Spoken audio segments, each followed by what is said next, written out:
Assalamualaikum students, welcome back to your channel Gohar Helping Hand Chemistry Class 9. Assalamualaikum students, welcome back to your channel Gohar Helping Hand Chemistry Class 9 Chapter number 2 Atomic Structure का topic number 1 discovery of electrons. आज हम पढ़ने जा रहे हैं electrons. क्या होता है इलेक्ट्रॉन्स? जो गोहर हेल्पिंग हैंड के सब्सक्राइबर्स हैं उन्हें अच्छी नो हाउ है कि इलेक्ट्रॉन्स किसे कहा जाता है, लेकिन जो नए स्टूडेंट्स हैं उनके लिए एक दफ़ा दोबारा एक्सप्लेनेशन। हर चीज़ दुनिया की बहुत छोटे छोटे ज़रात से मिलकर बनी है। इस तरह बहुत छोटे छोटे ज़रात मिले तो मेरे हाथ में ये पेंसिल बनी। इस तरह बहुत छोटे छोटे ज़रात जब मिले तो ही ये रजिस्टर्ड का पेज बना, तो ही ये रेज़र, तो ही ये मोबाइल का कैमरा, ये बुक, हर चीज़ जो है दुनिया की बहुत छोटे छोटे ज़रात से मिलकर बनती है, जिन्हें कहा जाता है जी एटम्स। आपने याद रखना है एटम्स। एटम्स के अंदर 3 पार्टिकल पाए जाते हैं। क्या क्या गोहर हेल्पिंग हैंड के सब्सक्राइबर्स बताएंगे? इलेक्ट्रॉन्स, बिल्कुल ठीक, और protons, very good, and the last one neutrons, very good. Electrons, protons और न्यूट्रॉन्स, ये 3 पार्टिकल्स मिलकर बनाते हैं एक एटम। उसके बाद आपको पता चल गया है कि हर चीज़ दुनिया की बहुत ही छोटे छोटे ज़रात से मिलकर बनी है, जिन्हें कहा जाता है एटम्स। एटम्स के 3 पार्टिकल्स है, इलेक्ट्रॉन्स, प्रोटॉन्स, न्यूट्रॉन्स। इलेक्ट्रॉन्स कौन से पार्टिकल्स? जिनके ऊपर माइनस चार्ज होगा, वेरी गुड। प्रोटॉन्स कौन से पार्टिकल्स? जिनके ऊपर प्लस चार्ज होगा, वेरी गुड। और न्यूट्रॉन्स वो पार्टिकल्स जिनके ऊपर कोई चार्ज नहीं होगा, वेल एंड गुड। अब तक आपको समझ आ गया है कि दुनिया की हर चीज़ छोटे छोटे ज़रात से मिलकर बनी है। और पहला पार्टिकल था इलेक्ट्रॉन, जिसके ऊपर था नेगेटिव चार्ज। उसको आज हम स्टडी करने जा रहे हैं कि इलेक्ट्रॉन है क्या। मैं आपको ये टॉपिक यहाँ से स्टार्ट करवाती हूँ क्योंकि सबसे मेन बात उन्होंने यहाँ से शुरू की है। इन 1897 1897 में, आज से 200 साल पहले, पहले 1900 आया, फिर 2000 आया, उससे पहले था 1800। तो 1800 के एंड पे 97 सन में एक ब्रिटिश फिजिसिस्ट, ब्रिटिश यानी कि अंग्रेज़ों का, फिजिसिस्ट यानी कि जो फिजिशियन होते हैं ना, वो वाला डॉक्टर था जिसका नाम था जोसेफ जॉन। याद रखना है, जोसेफ जॉन। अब आपको इतनी नो हाउ हो गया है कि इलेक्ट्रॉन दुनिया में कैसे पता चला कि हर चीज़ जो है वो छोटे छोटे एटम से मिलकर बनी है, जिनका नाम पार्टिकल्स, जिनमें से एक पार्टिकल्स का नाम इलेक्ट्रॉन्स है। ये आपको ऐसे पता चला कि ये हमें बताया जोसेफ जॉन ने 1897 में, जो कि था एक ब्रिटिश फिजिसिस्ट, उसने हमें बताया। अब पढ़ते हैं क्या बताया। डिस्चार्ज ट्यूब, उसने सबसे पहले तो ना एक एक्सपेरिमेंट किया, ठीक है, बंद कमरे के अंदर, एक लेबोरेटरी के अंदर उसने एक तजर्बा किया। मज़े का तजर्बा, ध्यान से सुनना है। जो है क्या किया उसने, एक डिस्चार्ज ट्यूब ली, ठीक है। यहाँ हम बना लेते हैं एक डिस्चार्ज ट्यूब। अब डिस्चार्ज ट्यूब क्या होती है? एक शीशे की बोतल, उसे कहा जाता है डिस्चार्ज ट्यूब। ये आपको नज़र आ रही है, एक शीशे की बोतल। Is a hard glass tube. अब इसका जो शीशा था ना, वो नाजुक नहीं था, वो हार्ड ग्लास था, सही सख्त शीशे की उसने बोतल ली, ठीक है। प्रोवाइडेड विद 2 मेटालिक इलेक्ट्रोड्स, इसके अंदर उसने लगा दिए 2 मेटालिक इलेक्ट्रोड्स। ये हमारे पास लगे हैं इलेक्ट्रोड्स। मेटल के लैंप्स होते हैं घर में, मेटल के डेकोरेशन पीस होते हैं, उस तरह के मेटल के उसने 2 जो है ना स्विच बोर्ड लगा दिए, जिनका नाम था मेटालिक इलेक्ट्रोड्स। आपने याद रखना है, एक मेटालिक इलेक्ट्रोड ये है, एक मेटालिक इलेक्ट्रोड ये है, और ये है डिस्चार्ज ट्यूब। एक शीशे की बोतल है, पुराने ज़माने में पेप्सी कोक की शीशे की बोतलें होती थी ना, उस तरह की, ठीक है। और उसके वो सख्त शीशा है, नाजुक शीशा नहीं है, जल्दी टूटेगा नहीं। और क्या किया उसने? एंड अ वैक्यूम पंप, एक साइड पे रख लिया वैक्यूम पंप, जो हवा भरने वाला पंप नहीं होता, जैसे हम गुब्बारे के अंदर हवा भरने के लिए घर में पंप रखते हैं, वो वाला vacuum pump. To evacuate the gas present in it, ये पंप रखा और इसका पाइप जो है वो इसके अंदर लगा दिया। अभी तक उसने कुछ भी नहीं किया, 3 चीज़ें ली हैं, एक डिस्चार्ज ट्यूब ली है, शीशे की बोतल, 2 इलेक्ट्रोड्स लिए हैं मेटल के, मेटालिक इसलिए ने कहा गया, और एक वैक्यूम पंप लिया है, और वैक्यूम पंप का जो है वो पाइप इसके अंदर डाल दिया। आगे बढ़ते हैं, उसने क्या किया? When a very high voltage is applied to a gas at very low pressure. अच्छा, उन्होंने क्या है, जब उसने ये लिया ना 2 पंप, एक का नाम है कैथोड, ठीक है, CATHODE, एक मेटालिक ये जो इलेक्ट्रोड है ना, जो स्विच, उसका नाम है कैथोड, और एक का नाम है एनोड, याद रखना है, ठीक है। और अब उसने ना इस बोतल के साथ ना यहाँ पे स्विच बोर्ड के साथ इसको करंट देना शुरू कर दिया। बोतल के साथ एक तार लगाई, तार जो है डायरेक्ट बिजली के बोर्ड के साथ अटैच की और यहाँ से स्विच दबा दिया। जब यहाँ से स्विच दबा दिया, एक साइड में उसके पंप लगाया हुआ है गैस वाला और एक साइड पे लाइट से बटन ऑन कर दिया है। अब क्या हुआ है, अब इसने बटन ऑन किया तो क्या चला गया जी, करंट। करंट को हम केमिस्ट्री में फिजिक्स में कहते हैं वोल्टेज। अब उसने जब बटन ऑन किया तो उसने ये डिस्चार्ज ट्यूब को वोल्टेज दे दिया, करंट दे दिया, और यहाँ से उसने प्रेशर ऑन कर दिया गैस का। इस पंप के अंदर से उसने प्रेशर दे दिया, ठीक है, और इस जो बोर्ड है इलेक्ट्रिसिटी का उसके अंदर से उसने वोल्टेज दे दिया, करंट दे दिया। अब इस डिस्चार्ज ट्यूब को दो चीज़ें मिल रही हैं, एक प्रेशर, किसका प्रेशर, गैस का प्रेशर जो हवा वाले पंप के अंदर है, और एक वोल्टेज करंट का जो कि इलेक्ट्रिसिटी के बोर्ड से आ रहा है। अब उनमें से ना वोल्टेज जो है वो बहुत ज़्यादा है, ठीक है, वोल्टेज जो है वो हाई है और प्रेशर जो है ना वो कम है। गैस आहिस्ता आहिस्ता बढ़ रही है जबकि करंट बहुत ज़्यादा तेज़ी से गुजर रहा है। ऐसा नहीं है कि गैस ज़्यादा ही कर दे और करंट हल्का हल्का हो।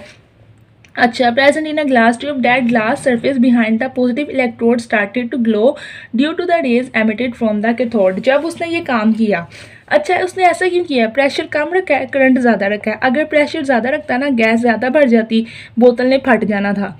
इस वजह से बोतल ना फटे उसने करंट ज़्यादा तेज़ दिया है और प्रेशर हल्का रखा है। अब हुआ क्या, जब उसने ये काम किया, ये पंगा लिया, एक्सपेरिमेंट स्टार्ट करके खुद वो थोड़ा पीछे हो गया। अब कैथोड के अंदर से ना ये वाली साइड से लाइट जलना शुरू हो गई खुद ही, और यहाँ से ना शुआएँ निकल के एनोड की तरफ जाना शुरू हो गई। उन्होंने यही क्या, when a very high voltage, जब बहुत ज़्यादा current is applied to a gas at very low pressure, इस गैस के ऊपर पड़ा जिसका प्रेशर बहुत कम था, present in a glass tube, जो ग्लास ट्यूब के अंदर सब कुछ हो रहा है, the glass surface behind the positive electrode. Positive electrode था ना ये वाला, ये जो कैथोड था ना इसका नाम था पॉजिटिव इलेक्ट्रोड और एनोड का नाम था नेगेटिव इलेक्ट्रोड। इसके अंदर प्लस लगा था, इसके अंदर माइनस लगा था। जैसे सेल के एक हिस्से पे प्लस होता है और एक हिस्से पे माइनस होता है ना, टीवी के रिमोट का सेल, एसी के रिमोट का सेल, इसी तरह इसके बोतल के अंदर जो इलेक्ट्रोड थे ना, एक पे प्लस था और एक पे माइनस था। तो उन्होंने ये क्या, positive electrode started to glow, यहाँ पे ग्लो स्टार्ट हो गई, यानी कि चमक आना शुरू हो गई, एक कुछ चीज़ जलने लग गई। Due to the rays emitted from the cathode, उन रेज से, सॉरी माइनस वाली जो है ना वो कैथोड है, प्लस वाले एनोड है, तो यहाँ से यहाँ रेज जाना शुरू हो गई। इस तरह कैथोड की तरफ से जो रेज निकली हैं उनकी वजह से these rays were named as cathode rays. अब ये रेज जो है वो कैथोड की तरफ से आ रही हैं, सॉरी मैंने गलत निशान लगा दिया है, और एनोड की तरफ जा रही हैं। क्योंकि ये रेज कैथोड से निकली हैं और एनोड की तरफ गई हैं, इसलिए इनका नाम रख दिया है कैथोड रेज, ठीक है। नेगेटिव चार्ज वाली रेज ये नेगेटिव से निकली हैं और पॉजिटिव की तरफ गई हैं। यहाँ तक इस एक्सपेरिमेंट को मैं दोबारा रिपीट कर देती हूँ, वो ये है कि एक लिए आपने डिस्चार्ज ट्यूब, शीशे की बोतल, उसको आपने लगाया करंट यानी कि वोल्टेज, और एक हवा वाले पंप से उसको दी गैस का प्रेशर, उसके अंदर प्रेशर से गैस बढ़ना स्टार्ट हो गई। जैसे ही हमने उसको करंट और प्रेशर दोनों दिया, उसके अंदर दो मेटालिक इलेक्ट्रोड लगे थे, एक इलेक्ट्रोड का नाम था कैथोड, दूसरे इलेक्ट्रोड का नाम था एनोड। तो यहाँ पे ना लाइट चलना शुरू हो गई, जैसे बल्ब के अंदर लाइट चलती है, चमक आ गई, ग्लो, ठीक है, और कैथोड से शुआएं निकल के एनोड की तरफ जाना शुरू हो गई। क्योंकि ये शुआएं कैथोड से निकली हैं इसलिए इनका नाम रख दिया गया है कैथोड रेज, और ये नेगेटिव शुआएं हैं। यहाँ पे ये एक्सपेरिमेंट तमाम होता है, और ये वाली शुआ जो थी उसका एक एक पार्टिकल था इलेक्ट्रॉन। तो यहाँ से इलेक्ट्रॉन दरियाफ्त हो गया, उसने कह दिया मुझे पता चल गया इलेक्ट्रॉन होता है, मैंने उसको ढूंढ लिया है। अगर आप अपने पेपर के नीचे ये डायग्राम बनाते हैं क्वेश्चन लिखने के बाद, सारा इस डायग्राम के जरिए एग्जामिनर को सब कुछ एक्सप्लेन हो जाएगा। क्योंकि 2026 का पेपर है, कॉन्सेप्चुअल पेपर, आपको जो है नोटिफिकेशन मिल गया, गवर्नमेंट स्कूल्स में भी आ गया कि इस साल जो पेपर है कॉन्सेप्ट वाला आना है, रट्टे वाला पेपर नहीं आना बोर्ड में। तो आपको ये डायग्राम देखते ही जो है वो बोर्ड वाला आपको पूरे नंबर दे देगा कि हाँ भाई इस बच्चे का कॉन्सेप्ट क्लियर है। आगे पढ़ते हैं। यहाँ तक कि थर्ड रेस डिस्कवर हो गई, मैंने आपको पहले बता दिया था, 1897 में हुआ था। किसने किया था? जोसेफ जॉन ने। थॉमसन स्टडीड, यहाँ तक जोसेफ जॉन ने काम करके ख़त्म कर दिया। उसने बस हमारे ये एक्सपेरिमेंट किया सारा और हमें बता दिया कि जी को थर्ड रेज होती है जिनमें से पार्टिकल निकलते हैं जिनका नाम होता है इलेक्ट्रॉन्स। उसके बाद कुछ सालों बाद एक और साइंसदान आया जिसका नाम था थॉमसन। उसने इनकी प्रॉपर्टीज़ बताई। प्रॉपर्टीज़ ये बताई कि थर्ड रेज कैसी होती हैं, इनका क्या काम होता है। ढूंढ के किसने दी हैं? जोसेफ जॉन ने। ठीक है, जोसेफ जॉन, इसने हमें ये ढूंढ के दिए हैं और इनका काम सब कुछ हमें, इनकी स्टडी किसने की है, थॉमसन ने। तो आपने ये दो बातें एमसीक्यूज और शॉर्ट क्वेश्चन के लिए याद रखनी है कि थर्ड रेज डिस्कवर किसने की है, जोसेफ जॉन ने, और उनको स्टडी किसने किया है, थॉमसन ने। ठीक है जी, थॉमसन ने इनकी स्टडी की है और उसके बाद by passing them through the oppositely charged electric plates. अब उसने भी एक तजुर्बा करना था, वो भी तो जाहिर बात है ज़्यादा से आना, उसने अपना तजुर्बा किया। उसने क्या किया, दो इस तरह की इलेक्ट्रिक प्लेट्स ली, ठीक है, दोनों के ऑपोजिट चार्ज थे, एक के ऊपर प्लस का चार्ज था, एक का माइनस चार्ज था। इनके अंदर से ये रेस को गुजारा, ऐसे ऐसे रेस जाती रहीं, ठीक है, इनके अंदर से जो है इनको गुजारा, यानी कि सीधी जाते जाते आगे प्लेटें टकरा गई। फिर जब ये इनके अंदर से गुजरी तो क्या हुआ, पढ़ते हैं। जब उसने इनको इनके अंदर से गुजारा, they carry towards, it was observed that the cathode rays bent towards the positively charged plates showing that they carry negative charge। हुआ क्या कि जब ये रेज इसके अंदर से गुजर रही थी, अच्छी भली जाती जाती नेगेटिव वाली प्लेट के अंदर से ये गुजर गई। जब ये पॉजिटिव वाली प्लेट के करीब गई तो ये आगे अंदर से नहीं गुजरी, बल्कि ये इस तरह आके वापस आना स्टार्ट हो गई।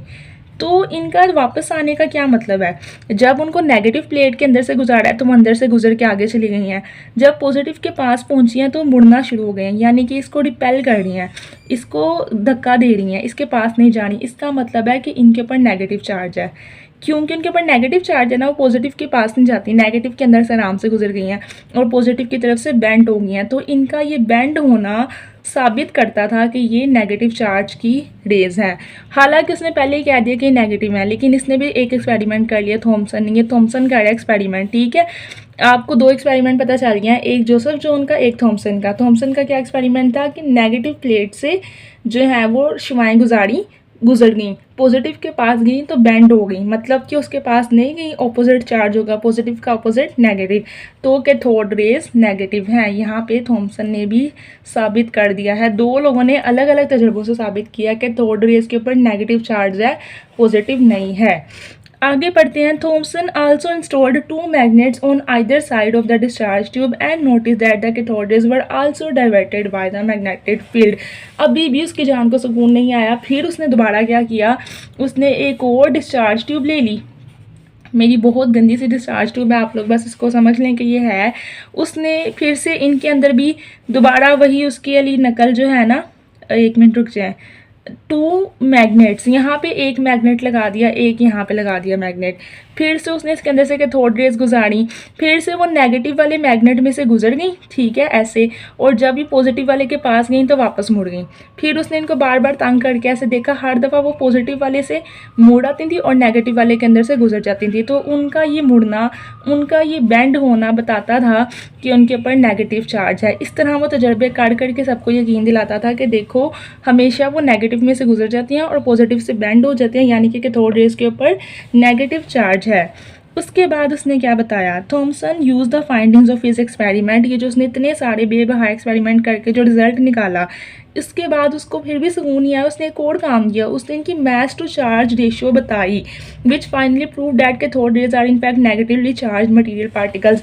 अब उसने इनका चार्ज निकाला पहले, ठीक है, चार्ज मतलब नेगेटिव यानी कि माइनस चार्ज है। उसके बाद उसने इसका मास निकाला, मास यानी कि इनका वज़न भी उसने जो है ना वो नापा कितना वज़न है, और फिर उनकी आपस में मिलाकर रेशो निकाली।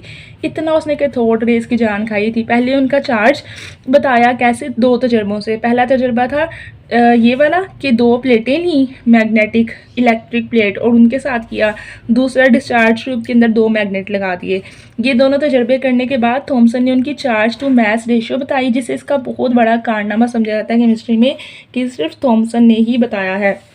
इस तरह उसने हर तरह से साबित किया कि ये नेगेटिवली चार्ज्ड मटेरियल पार्टिकल्स हैं, इनके ऊपर नेगेटिव चार्ज है, और फिर सबने मान लिया।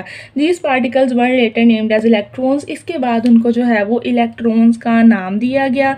It was also shown that the electrons are sub atomic particles of 4 elements. ये भी बताया गया कि electrons atomic party, sub atomic यानी एक हिस्सा है हर एटम का एक हिस्सा है इलेक्ट्रॉन्स। यहाँ पे हमारा इलेक्ट्रॉन्स का टॉपिक होता है तमाम।